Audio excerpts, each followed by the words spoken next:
I wasn't supposed to be there that day. Honestly, if my train hadn't been delayed by 40 minutes at Paddington, I would have walked right past the mall and never seen any of it. I would have gone home, made a cup of tea, probably complained to my sister about the underground, and that would have been Tuesday. Just an ordinary Tuesday in London. But the train was late, and so I walked. It was the kind of November morning that London does better than anywhere else in the world, gray in a way that feels deliberate, like the sky is trying to tell you something. Not stormy, not dramatic, just heavy, the kind of gray that presses down gently on your shoulders and makes you walk a little slower, think a little more. The trees along the mall had lost most of their leaves by then, and the ones that remained were that last stubborn shade of amber, holding on as if they knew letting go meant winter was truly here. There were tourists, of course. There are always tourists. A family from somewhere in Asia, I think Japan, because the grandmother kept bowing slightly when she spoke to the others, was gathered near the Victoria Memorial, taking photographs in that careful, unhurried way that people do when they've saved for a trip for a long time. A couple of teenage boys in matching red hoodies were attempting selfies with the palace gates behind them, laughing at something on one of their phones. An older gentleman in a flat cap stood slightly apart from everyone, hands clasped behind his back, just looking at the facade of Buckingham Palace the way you look at something you've seen 100 times but still can't quite believe is real. I stopped near the memorial fountain, not for any particular reason. My feet were a little tired, and there was something about the stillness of that spot, even with people moving all around, that made me want to pause. That was when I noticed the guards. Now, I've walked past the palace more times than I can count. You stop really seeing the guards after a while. They become part of the landscape, like the iron railings or the gold-tipped fence posts. You know they're there. You respect the ceremony of it. But you stop looking at them as people. That morning I looked. There were two of them on the far side of the gate, in full ceremonial dress, bearskin hats, red tunics, the whole formal presentation. Standard positioning, standard stillness. But something about the posture of the one on the left caught my attention. Not a movement exactly, more like the absence of movement in a way that was slightly wrong, like a held breath that had gone on a beat too long. I couldn't tell you why I kept watching. I just did. Behind me, a tourist guide was doing his rounds with a small group of visitors, speaking in that practiced, theatrical tone that London guides develop like a second language. The changing of the guard, he was saying, is one of the most recognizable ceremonies in the world. But what most visitors don't realize is that the men and women who stand here are not merely ceremonial. They are active military personnel, trained soldiers. What you see is discipline at its most absolute. One of the tourists, a young woman in a yellow coat, raised her hand like she was in school. Do they ever break? Like emotionally? Do they ever just crack? The guide smiled the smile of someone who has heard that question before. Rarely, he said. Very rarely. I remember thinking, in that passing, idle way you think things when you're half listening to someone else's conversation, I wonder. I didn't know, standing there with cold fingers and a delayed train and no particular place to be for the next 40 minutes, that I was about to find out. The first indication that something was different came not from the guards themselves, but from the small cluster of palace staff who appeared near the side entrance, the one that faces away from the main tourist view, partially shielded by a low hedge and a row of black bollards. There were 3 of them, 2 men in dark suits, and a woman in a gray overcoat carrying a leather folder pressed against her chest like it contained something irreplaceable. They walked quickly, not running, because nobody runs in a place like that unless something has gone very badly wrong, and they weren't at that point yet. But they were walking with the particular urgency of people who have received news they don't know what to do with. One of the suited men leaned toward the other and said something. The other nodded. Neither of them looked at the tourists. I noticed the Japanese grandmother noticed them. She watched them cross the path for a moment, then turned to her family and said something quiet. Her granddaughter, maybe 12 years old, looked over too, then looked back at her phone. I kept watching the suited trio. They disappeared around the corner of the building. For about 3 minutes, nothing happened. The tourist guide moved his group further along. The boys in red hoodies had given up on selfies and were now apparently debating something with great seriousness. The man in the flat cap still hadn't moved. Then a different door opened. Not the grand entrance, not the ceremonial gates. A smaller door, set into the stone almost like an afterthought, the kind of door that exists in grand buildings for the people who actually live and work in them rather than the people who come to admire them. It opened inward, and for a second there was just shadow behind it. Then King Charles stepped out. I know how that sounds. I know it sounds like the kind of thing people say when they're building up to an exaggeration. But I'm telling you exactly what I saw. He came through that door with one of his private protection officers close behind him, and he was not dressed for ceremony. He was in a dark wool coat, collar turned up slightly against the cold, and he was walking not with the measured photograph stride of a public appearance, but with the slightly hunched, forward-leaning walk of a man who has somewhere he needs to be and doesn't have the emotional energy to straighten his spine about it. He looked, in that moment, like someone's grandfather who had just received a difficult phone call. I almost didn't recognize him for a full second. Because when you see the king, you expect the king, the waving, the ceremony, the careful distance maintained by protocol and crowd barriers. You don't expect this. You don't expect a man walking across a courtyard in the gray November light, looking like the weight of something invisible is pressing down on the back of his neck. He stopped near the guards, not to inspect them, not in any official capacity. He stopped the way you stop when your legs have carried you somewhere and then you suddenly don't know what to do next. The guard on the left, the one whose stillness had caught my attention earlier, remained motionless. Protocol demands it. Training demands it. Everything about the role demands that you do not move, do not react, do not acknowledge. But the king looked at him. Really looked. Not the glance and nod of a formal inspection. He stood there, maybe 4 feet away, and he looked at this young man in his ceremonial uniform with an expression that I'm still not sure I have the words for. It was the look of someone who is trying very hard to hold something inside themselves and is not entirely succeeding. The protection officer had stopped a respectful distance back. The courtyard was mostly clear. There were perhaps 7 or 8 people who could see what I could see, and I suspect most of them, like me, weren't entirely sure what they were witnessing. Then, something happened that I will remember for the rest of my life.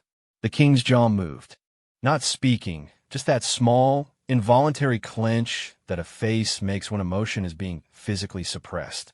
His eyes, and I could see this clearly, I was close enough, went bright. Not tearful, not yet. Just suddenly, visibly, humanly full. He reached out, his hand, and this is the part that still catches in my chest when I think about it. His hand moved toward the guard's arm. Not touching, hovering. Just for a second, 2 seconds, hovering in the cold air between them like he had forgotten, just for that moment, that there were rules about this. Rules about distance. Rules about what a king can and cannot do. Then he pulled his hand back. He turned. He walked back toward the door.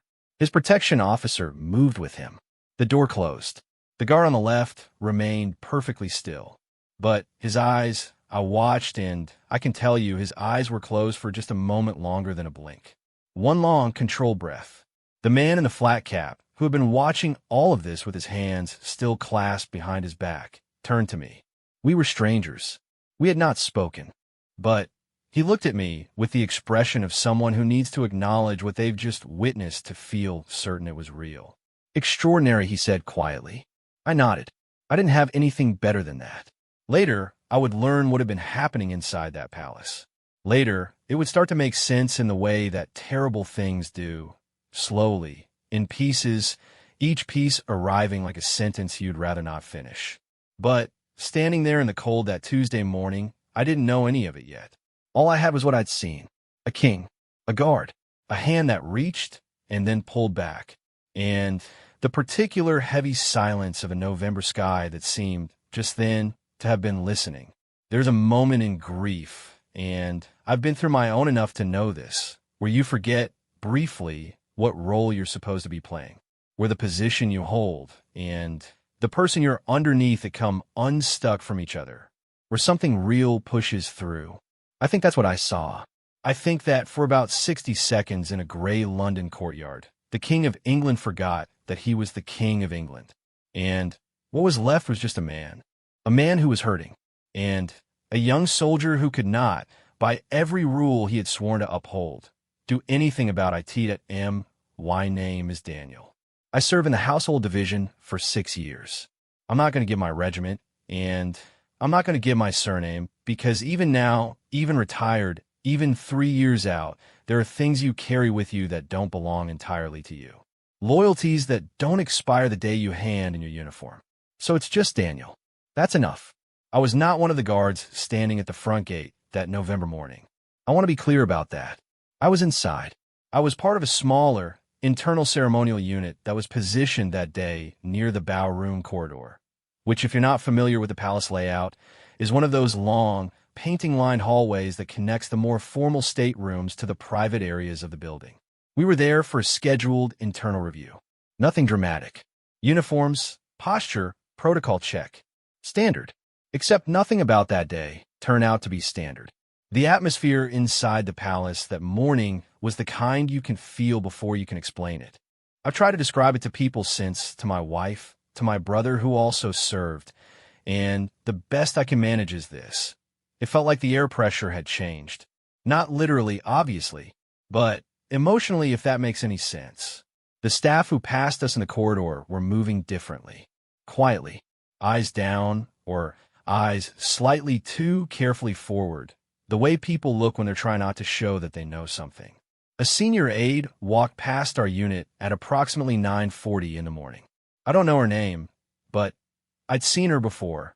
One of those palace fixtures who moves between rooms with such practiced efficiency that she seems almost frictionless. That morning, she had a slight flush across her cheeks that had nothing to do with the temperature, and she was pressing her lips together in a thin line that meant she was either furious or holding back something else entirely. Our unit commander, a man I'll call Sergeant W., caught my eye for a half second after she passed. He didn't say anything. He didn't have to. Something was happening. The formal notification came to our unit just before 11 o'clock. We were told, in the clipped and precise language that institutional communication always uses when it wants to convey maximum information with minimum emotional acknowledgement, that there had been a development regarding the ongoing discussions about the structural reorganization of certain ceremonial and protective duties currently held by members of the household division. I'll translate that for you, because I've had years of practice with institutional language. It meant some of the guard units were potentially being restructured. Certain traditional roles that men and women had held for generations, roles that were woven into the identity of the institution itself, were being reviewed for what the briefing document called operational relevance in a modern security environment. In plain English, there were people pushing to change things significantly, and the guards, we at that point, were the center of it. Now, before I go further, I want to say something that I think is important to understand. The guards are not naive. We know that things change. We know that ceremony and tradition have to exist in relationship with practical reality. Nobody who has stood for 4 hours in 30-degree heat or below freezing cold, completely motionless, while tourists attempt to make you laugh or flinch or blink. Nobody who has done that thinks the job is purely about the costume. We understand the weight of what we carry. We understand it perhaps better than anyone. But there's a difference between evolution and erasure. What was being proposed, according to what filtered down to us through Sergeant W., who had been in a closed briefing that morning, was not modest adjustment. The conversations happening at certain levels of the institution were about significantly reducing the visible presence of traditional guard units at key royal locations, replacing ceremonial duties with what the briefing called modernized protective protocols. Some of the older lads in our unit had fathers who had served. One of them, a quiet Welshman named Owen who never said more than necessary about anything, had a grandfather whose photograph was somewhere in a regimental archive. 3 generations. When Sergeant W. finished summarizing the briefing, Owen said nothing. He just looked at the wall for a moment. Then, he straightened up because that's what you do. But I saw his jaw tighten. We all did. What I didn't know until much later, pieced together from conversations with other staff, from things said in the margins of official communication, was that King Charles himself had been directly involved in these discussions. Not in the way the press would eventually describe it. Not as a remote, executive decision-maker reviewing policy documents in a throne room. He had apparently been present in several of the internal meetings, asking questions, pressing for details, wanting to understand not just the logistical rationale, but the human weight of what was being considered. And by all accounts, he had not been comfortable with what he was hearing. There is a particular kind of difficulty that comes with inheriting something ancient. I've thought about this a lot since leaving service. When you step into a role that has been shaped by centuries of people before you, you are not simply the current occupant of a position. You are the living continuation of something. Every choice you make either honors that continuity or fractures it, and you cannot always choose which. Sometimes the fracturing is chosen for you by advisors and committees and the relentless forward pressure of a world that doesn't stop to ask whether change is loss. For what I understand, and I want to be careful here because I'm telling you what I know rather than what I speculate, the king had pushed back significantly in those meetings. He had asked about the men and women who would be affected. He had asked what message the change would send, not to the public, but to the institution itself, to its own sense of itself. Those who were present described him in a cautious way that palace staff described things as visibly troubled. One person, someone I trust, used a different word. She said he seemed grief-stricken. I saw myself that afternoon, not in the dramatic way the witness outside described. I read that account later, and every detail of it rings true because I know what that courtyard looks like, and I know the particular quality of the silence that fills it. But my encounter was different. Our unit had been stood down from the morning review and repositioned near the picture gallery corridor for what we were told was a brief internal ceremonial exercise, essentially a walkthrough of a modified protocol. Standard procedural rehearsal. King Charles came through the corridor with 2 aides and his protection officer at approximately 2:15 in the afternoon.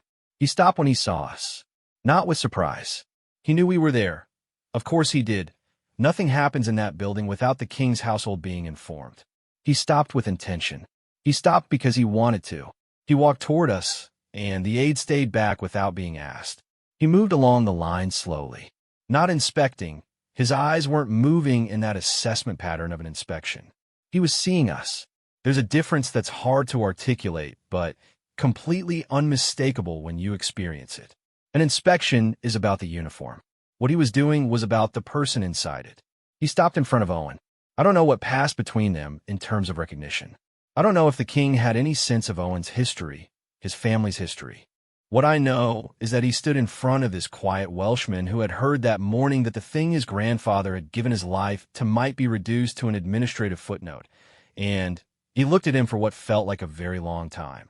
Then King Charles said something low and quiet, words that weren't meant to carry down the line, and I only caught the shape of them rather than the meaning. But I saw Owen's face, and I can tell you, in 6 years of service, I saw that man's face hold through things that would have broken most people. Cold, exhaustion, provocation, boredom, the particular cruelty of standing absolutely still for hours while every nerve in your body begs for movement. His face moved, just barely, just a small, involuntary contraction around his eyes, just a single, controlled inhale that was slightly too deep. He held it completely, but it was there. And the king saw it. That's when it happened. That's the moment that I have carried with me since, that I keep returning to when I think about what duty really means and what the cost of it is. King Charles stepped back, not away, just back half a pace, and raised his chin slightly in the way that people do when they are physically fighting to keep their composure. His eyes went bright, not red, not overflowing, just bright and full and unmistakably human. He turned to look at the far end of the corridor. He pressed his lips together. He breathed. Then he turned back, and his face had settled back into the careful, composed expression of the role. He finished moving down the line. He said a few words to Sergeant W., words that had the rhythm of official exchange. He left. Sergeant W. waited until the footsteps had receded fully before he spoke. He said, very quietly, facing forward, "Carry on." And we did, because that is what you do. That is perhaps the only answer either of us had to what we just witnessed. A king fighting with himself in a palace corridor. A soldier fighting with himself in perfect stillness 6 inches away. Both of them bound by roles that demanded more composure than any human being should have to produce on demand. Both of them giving it anyway. I left the service 8 months later. Not because of that day. The restructuring talks eventually slowed, modified themselves. The most severe proposals were quietly shelved. Things moved on. They usually do. But I thought about that corridor for a long time. I thought about Owen, who re-enlisted for another term and whose daughter was born the following spring. I thought about Sergeant W., who retired the year after and now, last I heard, keeps bees in Shropshire and seems to be at peace with the world. And I thought about a king who stood in front of men who could not, by every rule of their sacred duty, show him what they were feeling, and wept quietly for exactly the length of time that nobody was supposed to see it. There's a particular kind of grief that comes from loving something you cannot protect. Something bigger than you, older than you, that was handed to you with both hands and the instruction to carry it forward. And sometimes the world tells you that the carrying must change, must look different, must adapt to pressures that have nothing to do with the thing itself. I don't know if the king won those arguments. I don't know if winning was even the right word for what was available to him. What I know is what I saw. A man who cared deeply, in a place where caring deeply is both the entire point and the one thing you're never quite allowed to fully show.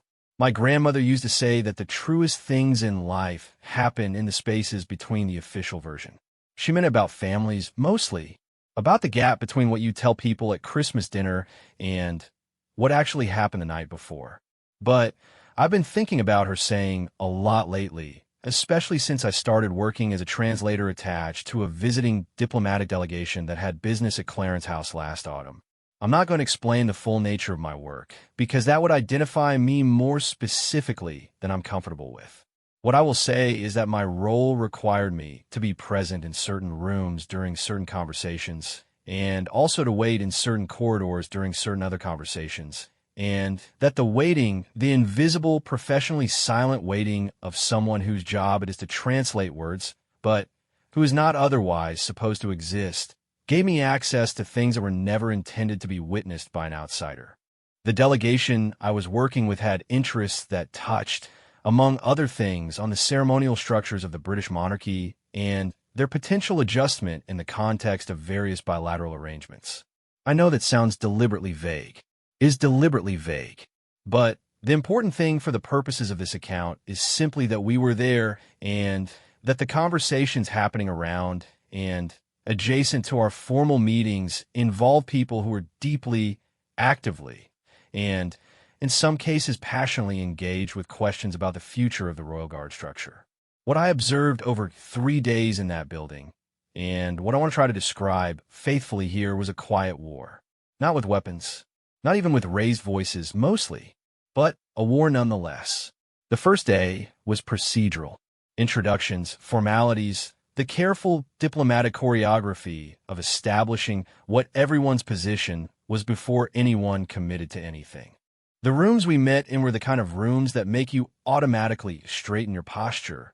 High ceilings, paintings so old and formal they seem to be judging you, furniture that was clearly built for a different century's different bodies. Everything in those rooms said, what happens here matters, and has always mattered, and will continue to matter long after you are gone.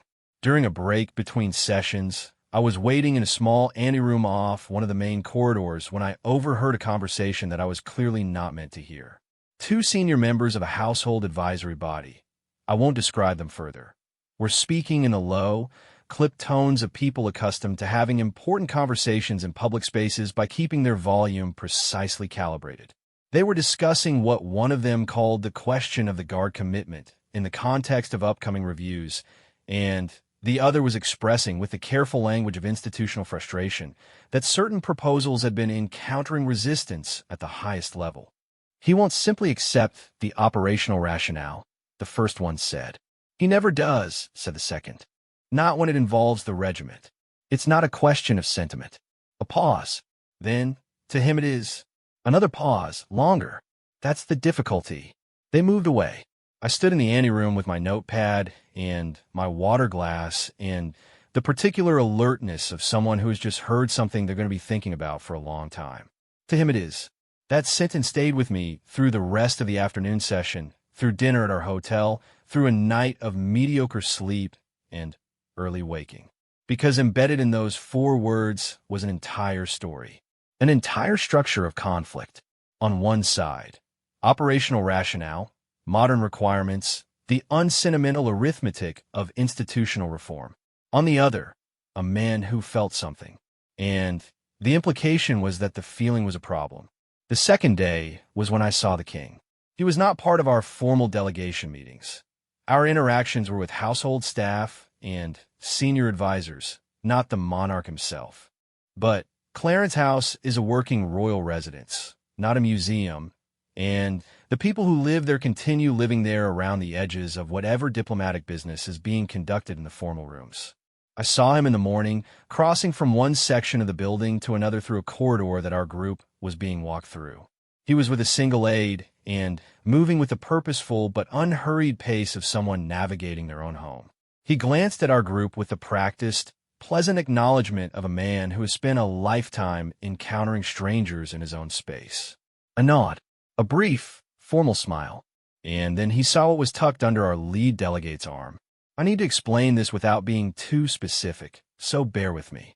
Among our delegation's materials was a bound document, a formal position paper, that bore on its cover a particular insignia related to one of the ceremonial guard bodies under review. It wasn't meant to be inflammatory. It was simply what the document was about. But the king's eyes caught it. Just for a second, a single, fractional pause in the movement of his gaze across the group. Then he walked on. But I watched his face in that half second, and what I saw was not anger. It wasn't even displeasure exactly. It was something more fragile than either of those things. It was the face of someone seeing confirmation of something they had hoped wasn't quite as advanced as it apparently was. It was the face of someone for whom a document cover had just communicated in a language more efficient than words. This is real, and it is moving, and you cannot stop all of it. He walked on. The corridor continued. Our group moved forward, and I found myself, for a reason I couldn't entirely explain, wanting to apologize. The third day is the one I think about most. By then, I had developed the particular hyper-awareness that comes from spending extended time in a place where everything is slightly charged, where the normal social frequencies are all running at a slightly elevated register. I was noticing things I wouldn't normally notice. The way certain staff members moved through rooms more carefully than others.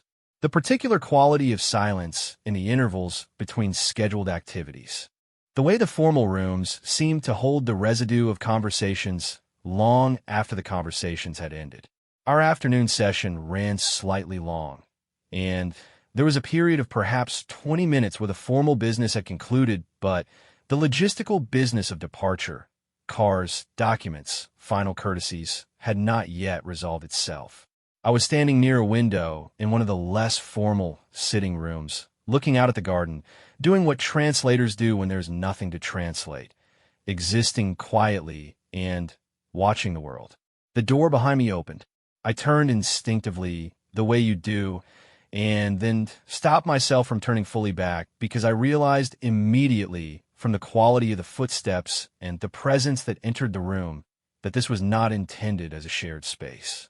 King Charles walked to the window on the opposite side of the room.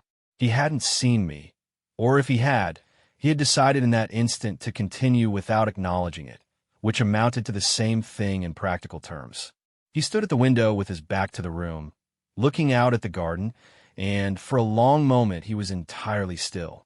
I didn't move. I didn't breathe more than I had to. He had something in his hand. I could see the edge of it in his reflection in the glass. A paper or a letter, or perhaps just a folded document, held loosely at his side with the casual familiarity of something he'd been carrying for a while. He stood there for what felt like a very long time, but was probably 90 seconds. Then, and this is the thing I need you to understand, I am not embellishing. I am telling you exactly what I witnessed. He brought his other hand up to his face, pressed his fingers against his eyes. A pressure, not a wipe. The gesture of someone pushing back against something from the inside. His shoulders moved. Once. A single, controlled breath, so deep it moved his entire upper body. Then, he lowered his hand. He stood there for another few seconds, the garden apparently offering him whatever it is that gardens offer people when everything else has stopped working. Then he straightened, the way I had watched guards straighten. That same voluntary, deliberate reassembly of composure that is, at its heart, an act of will over feeling. He turned from a window. He crossed the room. He left. I stayed at my window. Outside, a single robin was moving across the lawn with the small, serious business of a bird who has things to do and does not concern itself with the weight of institutions or the grief of kings. It hopped twice, paused, hopped again, and disappeared into the hedgerow. I thought about my grandmother's saying, "The truest things happen in the spaces between the official version." I have thought, since then, about what it means to care for something you have inherited rather than chosen, about the specific loneliness of that position, where you're asked to be the custodian of things older than you, larger than you, that carry the fingerprints of people long dead, that carry meaning you didn't assign, but are responsible for. And I've thought about the guards, the young men and women who stand in the cold and the heat and the tourist noise and the complete exposure of their post, who give their stillness as a kind of gift to an institution that needs to visibly embody permanence in a world that is perpetually in motion, who learn, over years of service, to contain more within a motionless frame than most people express in a lifetime of movement. The proposals that were circulating that autumn were eventually significantly scaled back. The restructuring that was implemented was substantially more modest than what had been initially discussed. I don't know what conversations or pressures or quiet insistences contributed to that outcome. I don't know what arguments were made in which rooms, by which people. I don't know whether what I witnessed played any role in any decision, or whether decisions were made by people who never looked out a window or stood in a corridor with a letter in their hand. What I know is that when I left Clarence's house on the afternoon of the third day, I walked past two guards at the gate. I looked at them properly. Not in the tourist way, not in the passing way, but in the way of someone who has seen something that makes you want to really see. They were young. Both of them. Early 20s, maybe. The one on the right had what looked like a fading bruise along his jawline. Sport, probably, or training. The one on the left had eyes that were a very clear, pale blue, the kind that would be striking in any context, but were somehow even more striking beneath the formality of the bearskin.